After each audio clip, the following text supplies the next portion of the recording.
She slammed the front door so hard the wall shook and screamed, "Brad, what the hell is that sign doing in our yard?" I didn't even look up right away. Outside, the for sale sign was still swinging in the wind. The same sign she saw the moment she came home from her girls' weekend. The moment her whole act cracked, she charged toward me, furious, breath shaking. "You can't sell our house. You can't do this." I closed my book, finally met her eyes, and said, "I didn't do it alone. The court ordered it as part of our separation proceedings." Her face went white. And trust me, this story gets darker. If you're hooked already, stay with me. Before you judge what I did with that for sale sign, you should know who I am. My name's Brad Hoffman. I'm 44, born and raised in Ohio. I work for the Department of Transportation. Nothing fancy. Reflective vest, steel toe boots, coffee in a beat-up thermos. Some days, I'm in an office. Most days I'm out on the highway at sunrise watching taillights and wondering how many of those people are driving home to someone who actually loves them. My schedule's all over the place. Night shifts, early mornings, overtime whenever the state decides a lane needs fixing yesterday. I'm the kind of guy who just shows up, does the work, and doesn't complain much. When I first met Jessica 5 years ago, I thought I'd found my second chance. Little 3-bedroom in a quiet suburb north of Columbus. Patch of grass out front I could mow on Saturdays. Grill out back. 2 cars in the driveway. Neighbors who waved and borrowed tools. Inside that house was Jessica. She was 46, worked at a furniture store, had 1 daughter from a previous marriage. On paper, it looked solid. 5 years together, living like we were married without the paperwork. I was actually thinking about proposing. See, I'd been married once before, divorced at 35 after catching my ex-wife in bed with her personal trainer. Classic, right? I swore I'd never be that guy again. The fool who missed all the signs, who trusted too easily. Jessica knew my history. She knew I'd been burned before. Jessica came with history too.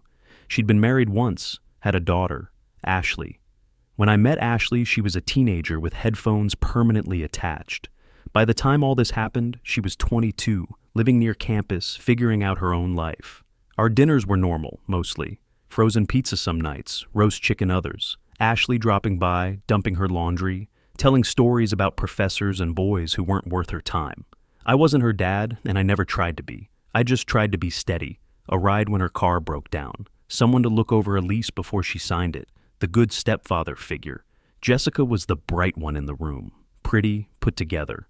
She could talk anyone into a new sofa and matching coffee table. Her customers loved her. My buddies said I'd found a good one this time. I believed them. I thought we were building something real. Partnership. She'd moved into my place 3 years prior, and we'd been splitting expenses like a married couple. The $2,800 monthly mortgage, utilities, groceries, her car payment of $485 a month that I'd been covering when she was short. I trusted her with my life and with the life we'd built. It didn't start with some big dramatic thing. It started with a girls' night.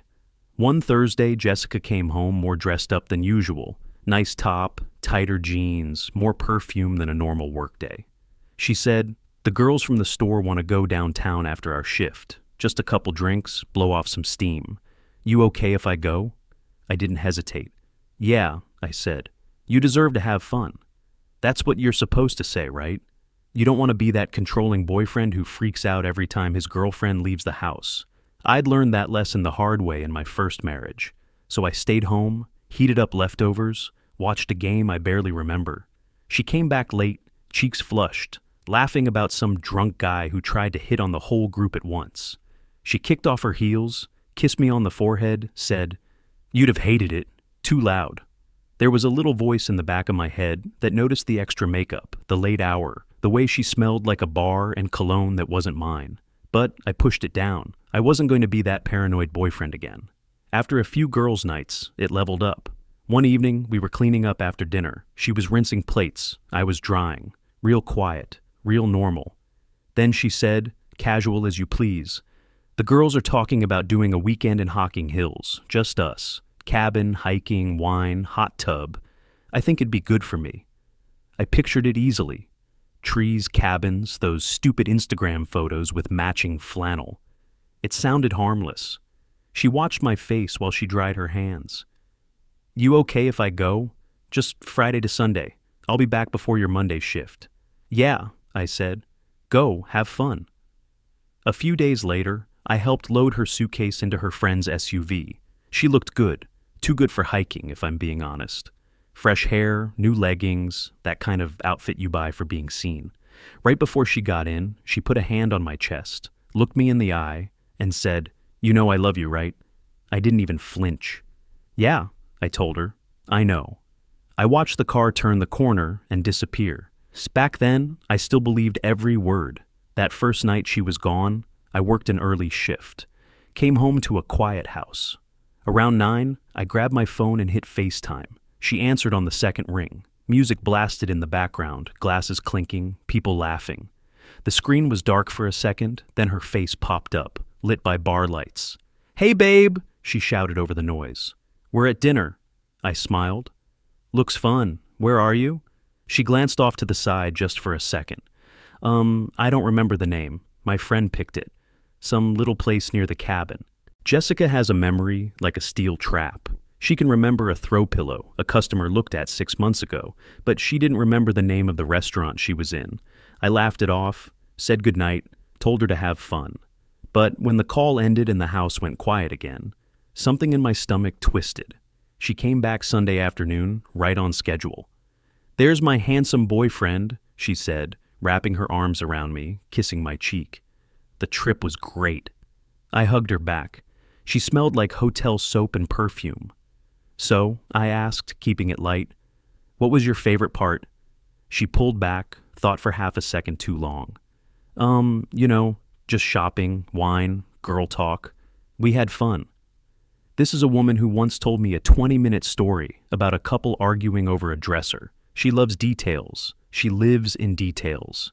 Now, somehow, a whole weekend with her closest friends could be summed up in 8 flat words. I wish I could say that first trip was the only one. It wasn't. Over the next few weeks, Jessica lined up 2 more girls' weekends. Same pitch every time. The girls want to do another cabin. The girls found a cute little town a few hours away. Always the girls, never names, never details. I started noticing patterns. Windows of time where she just disappeared. No texts, no calls picked up. Then, an hour or 2 later, I'd get a quick message. "Sorry, was in the shower." "Sorry, bad signal." "Sorry, we were in the hot tub." Bad signal. At a cabin with Wi-Fi and 3 women who live on their phones. One night, I asked a couple more questions than usual. "Where exactly is this place? How many are going?" She sighed, rolled her eyes. "Why are you interrogating me, Brad? Since when do you care so much where I am?" That one stung, because the truth was, I'd cared the whole time. I just trusted her. I went to bed staring at the ceiling, arguing with myself. I didn't want to be that guy again, the jealous, controlling boyfriend. But I'm not stupid either. When your gut won't shut up, you start looking for something to either prove it wrong or prove it right. One night, I was sitting on the couch, TV on mute, phone in my hand. Jessica was away with the girls again. I opened Facebook, pulled up one of her coworkers she always mentioned, then another, scrolled through their photos. There they were on a real girls' trip from months before. Group selfies, matching drinks, tags, inside jokes in the comments, and Jessica in the middle of every shot, smiling. I kept scrolling to the dates she claimed she was out with them lately. They were posting too, but they were at home, at their kids' games, at brunch with their husbands. Half the time they were checking in at places in Columbus, while Jessica was supposedly out of town with them. I opened my text thread with her, looked at the timestamps. Going to dinner with the girls, sent at the exact same time, one of them had posted a picture from her own living room. That's, when it stopped being a feeling and turned into fact. Social media doesn't lie. People do. I need to be honest about something. I didn't want to snoop through her phone. That's not who I am. I wasn't raised that way. Where I'm from, men are taught to be steady, be strong, don't be needy, don't be paranoid. You work hard, you pay the bills, you trust your partner. That's the deal. But something changed. Every time Jessica said, "I love you," I started hearing everything she wasn't saying. There were holes in her words, little pauses, little deflections. "I love you" started to sound less like a promise and more like a distraction. One night, I was brushing my teeth, getting ready for bed. I looked up and really looked at myself in the mirror. Gray starting at the temples, lines around the eyes. A man who'd done his best, been burned before, and sworn he'd never be that fool again. This thought hit me. At the end of the day, I still got to look in the mirror. If something was going on, I needed to know, not to control her, to respect myself. I'm not a doormat, not again. So, one night after she'd gone to bed early, I sat alone at the kitchen table with my laptop. The house was quiet, just me, the glow of the screen, and a knot in my chest. I opened Google and typed the sentence no man ever wants to type: how to catch a cheating girlfriend. Page after page of articles, checklists, red flags I already knew too well. Forum posts from men who sounded just like me. Guys who ignored their gut until it was too late. Guys who stayed. Guys who left. One word kept popping up in all of it: private investigator. I'd always thought PIs were for movies and rich people, not middle-class guys from Ohio who fix highways for a living. But the more I read, the more it made sense. If I tried to follow her, I'd tip her off. If I guessed, I'd always wonder if I was wrong. So I started calling around. Most places sounded like salesmen. Then I reached a man named Mark Sullivan. His voice was low, calm, no drama. He listened, asked a few sharp questions, then said, "If she's cheating, we'll know. If she's not, you get your peace of mind." Right there, I knew the train to the truth had just left the station. A few days later, I drove across town to meet Mark in person. His office was simple: desk, 2 chairs, filing cabinets, a coffee maker that had seen better years. Mark wasn't a big talker. He shook my hand, sat down, and got straight to it. "What's her schedule like? How often are these girls' trips? Any regular late nights?" I slid a folder across his desk. Pictures of Jessica, her car's license plate, the address of her job, her typical shifts. He nodded, took notes. "I'll follow her when she leaves work, when she leaves home for these trips. Photos, video, timestamps, nothing dramatic, just facts." Facts. That word hit harder than I expected. Then came the money talk. Retainer, hourly rate, how long these things usually take. $150 an hour, probably $3,000 total. I worked too hard for that money, but I had to protect my future. I signed the contract and handed over my card. Not long after, Mark texted me. "We'll start next Thursday. She's got a late shift, right?" I stared at the message for a long second before replying, "Yeah." That week crawled. I went to work, but I wasn't really there. I checked traffic reports, answered emails, sat in meetings, and kept my phone face up on the desk like a teenager waiting for a crush to text back. Thursday night, around the time Jessica usually closed the store, my phone buzzed. "Mark. Following. She just left work." My heart jumped into my throat. I didn't reply. I just stared at the screen, waiting. An hour later, she went straight home. Next time he followed her, she stopped at a grocery store, then came back like nothing was wrong. For a moment, I started to feel crazy. Maybe I'd read too much into it. Maybe it really was all in my head. Maybe I was about to pay a stranger $3,000 to prove my own girlfriend was innocent. Part of me wanted that. To be wrong, to feel stupid, to apologize and move on. But there was another part of me, deep down, that knew. The storm hadn't hit yet. The message that changed everything didn't look special. It was a Tuesday. I was on my couch, half watching some game I didn't care about. Phone in my hand, like always. Then Mark's text came in. "She's not going home." My whole body went cold. I typed back, "Where is she going?" The dots blinked for a second. Then, "She just pulled into a hotel off the interstate." I stared at those words until they blurred.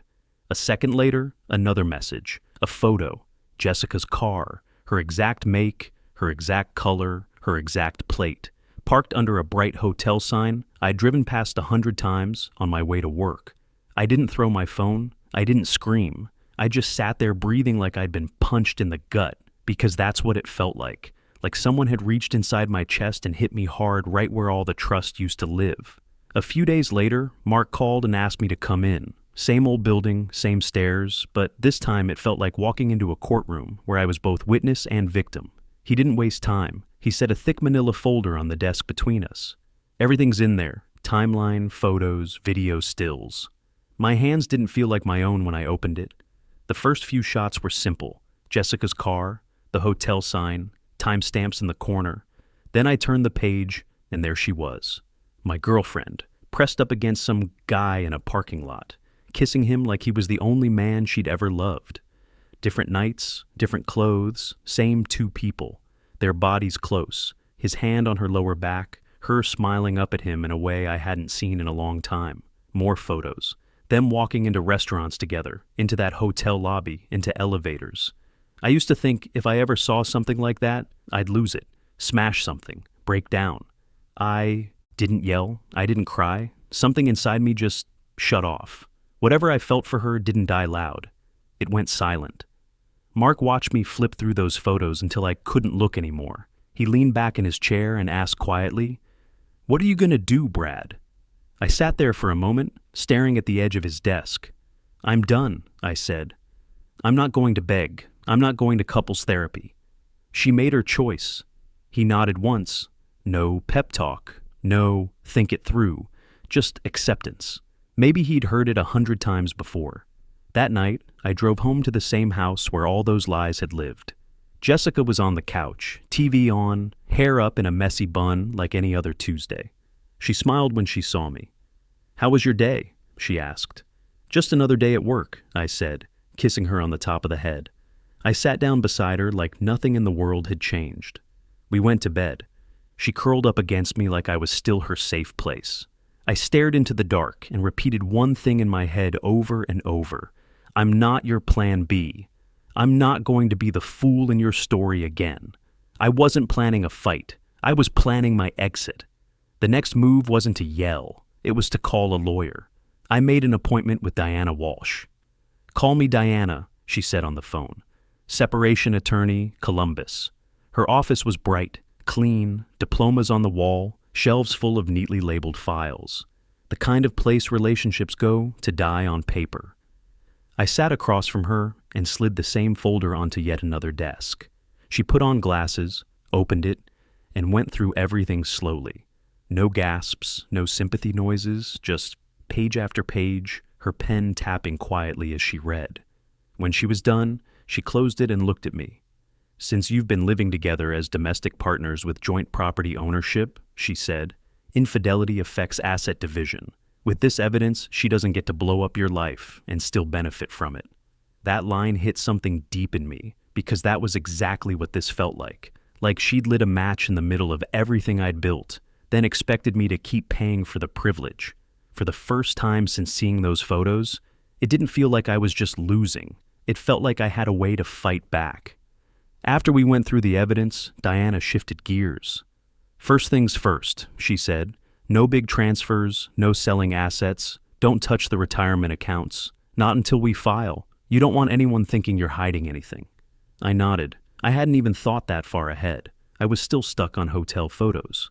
"Second," she said, sliding a legal pad toward me, "document everything quietly. Every bill you pay, every car payment, every expense that keeps this ship floating."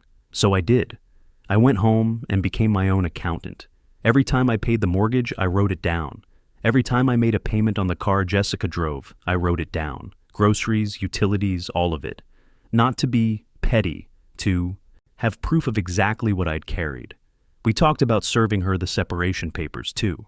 A process server instead of a messy confrontation. Clean, legal, no yelling in the kitchen. Finally, Diana slid a stack of documents across the desk. "This starts it," she said. "Once you sign, we move."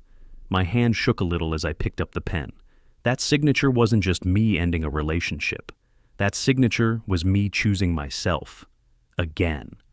A week or so later, Diana called. "Papers are filed," she said. "We're in the system now. We wait for dates." Just like that, 5 years of my life reduced to a case number in a courthouse computer. I hung up and pictured Jessica at the furniture store, smiling at customers, helping some couple pick out a sectional for their forever home, having no idea her own was already on legal life support. Once the papers were filed, Diana said the words I'd been waiting for. "Okay, now you can start separating your finances, carefully, quietly." So I did. On my next day off, I drove to a branch of my bank across town. Not the one Jessica and I usually used. Different tellers, different faces. "How can we help you today, Mr. Hoffman?" "I want to open a new checking account," I said, "in just my name." We set it up. new account number, new debit card on the way. Then I called HR at work, told them I needed my direct deposit changed. A few keystrokes later, my paycheck was no longer heading into the same pool she swam in. Walking out of that bank, nothing outside had changed. Same cars, same sky, same traffic. But inside, something clicked. That was the day I stopped funding my own betrayal. One evening, after she'd gone to bed early with another migraine, I sat at the kitchen table with a stack of bills and my phone. First up, credit cards. I called each company one by one, removed her as an authorized user. No more dinners on my card, no more hotel rooms, with another man paid for by my overtime. When I hung up the last call, I sat there in the quiet kitchen and said it out loud, just for me. You don't get to wreck my life and live off my paycheck. Not long after that, she brought up the trip that would change everything. We were in the kitchen after dinner, plates in the sink, dishwasher humming. Jessica dried her hands and said, kind of soft, "Hey, my friend a few hours away has been going through some stuff. The girls are thinking about driving up, staying with her a few days, maybe 5, just to be there for her." She put on that gentle good girlfriend voice. "We just need some girl time. Clear our heads. You okay with that?" By then, my heart was mostly empty, but my face still knew the routine. "Sounds fun," I said. "You deserve it." She stepped forward and hugged me. Longer, tighter, like she was hugging her own conscience quiet. She pressed her cheek against my chest and said, "You're a good man, Brad. You know that?" I wrapped my arms around her, staring over her shoulder at the calendar where those 5 days would sit like a loaded gun. She had no idea she was hugging the man who was about to end the life she'd been living on autopilot. Because those 5 days she was leaving for would become the last 5 days she ever lied to my face. The morning she left for that 5-day trip, I played my role one last time. I carried her suitcase down the steps, loaded it into the trunk. She backed out of the driveway, waved, and turned onto our street. I watched her taillights until they disappeared over the hill. The second she was gone, I pulled my phone out of my pocket and called Diana. "Diana," I said, "I don't want to stay in this place. It's contaminated." She didn't argue. "Then we get rid of it. Since you both have legal ownership as domestic partners, we'll need a court order to force a sale. I'll file a motion today." While Jessica was driving off to whatever lie she'd prepared this time, my lawyer was drafting the paperwork to sell the very house she thought she was coming home to. A few days into her trip, my phone rang. It was Diana. "The judge signed off," she said. "We have an order to sell the house." With the court order in hand, I called a local agent, Kelly Brooks. We agreed on a listing price of $320,000, signed the paperwork, and set a date for the sign to go up. The morning they came to put the sign up was bright and calm. I watched a guy drive the stakes into the ground and set the for sale sign in place. Every hit of his boot on that post felt like a nail going into the coffin of the life I thought I had. That afternoon, I opened Reddit, created an account, and posted the whole story in our relationships. I kept it factual, uploaded redacted photos, and asked a simple question. Did I handle this right? The response was overwhelming. Thousands of upvotes, hundreds of comments. "You're my hero. This is how you handle a cheater." For the first time in months, I didn't feel alone. By the time she drove back from that trip, everything was already in motion. The separation papers were filed. The order to sell the house was signed. The "for sale" sign was planted in our front yard like a flag on a battlefield she didn't even know she was standing on. I spent that Sunday afternoon sitting in the living room with a book in my hands. I wasn't reading, I was waiting. Then I heard it. Her car turning into the driveway. The front door opened. I heard the sharp slam, the pause. "Brad, what the hell is that sign doing in our yard?" she yelled from the hallway. I looked up as she walked into the living room, eyes wide, face flushed. "You can't just sell the house," she snapped. "We're selling the house," I said, my voice low, steady. I didn't do it alone. The court ordered the sale as part of our separation. The room went dead quiet. For months she'd controlled the lies, the stories, the excuses. Right then, all of that flipped. I walked into the kitchen, picked up Mark's folder, came back, and held it out. "Open it," I said. Her fingers shook as she flipped it open. Page after page, her in that hotel parking lot, her in his arms, her walking into rooms she'd told me didn't exist.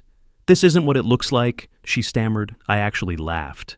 "That's not a mistake, Jessica. That's a choice. She started sobbing, reaching for my arm. I stepped back. Her tears didn't move me. The photos already had.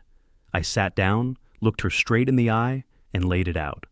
I've already removed you from all my credit cards. I've changed the beneficiaries on my life insurance. And that car you've been driving, every single $485 payment I made is documented. Diana will be asking the judge to make you pay me back for your half. The tears shut off like someone flipped a switch. She wasn't heartbroken I was leaving. She was terrified I was taking the benefits with me. Our final hearing was quick. Judge Martinez denied her request for support. Given the evidence of infidelity, she said, I'm awarding Mr. Hoffman reimbursement for half the vehicle payments. A few $1,000s. It didn't fix what she broke, but it was the first time in a long time that something finally felt fair. After the dust settled, my life got smaller, but in all the right ways. One-bedroom apartment, beige walls, but it was mine. No ghosts in the corners, no lies soaked into the drywall. About a year later, Jessica sent me a letter. Pages of apologies, wanting to meet for closure. I read every word, then tore it up. Small pieces, smaller than I needed to. Dropped every last piece in the dumpster. The wind could have the sorry. She doesn't get to have my peace. I used to think something like this would kill me. It didn't. What it did was strip everything down to the truth. Love without trust is just a word. I'm not a backup plan. I'm not a consolation prize. Sometimes the worst thing that ever happens to you kicks open the door to the life you actually deserved all along. That cheap piece of plastic in the front yard was the first honest thing in our story in a long time. If you've been cheated on, lied to, made to feel crazy for noticing the cracks, hear me. You are not a victim forever. You're allowed to choose yourself. You're allowed to start over. Sometimes the for sale sign isn't the end of the story. Sometimes it's the beginning.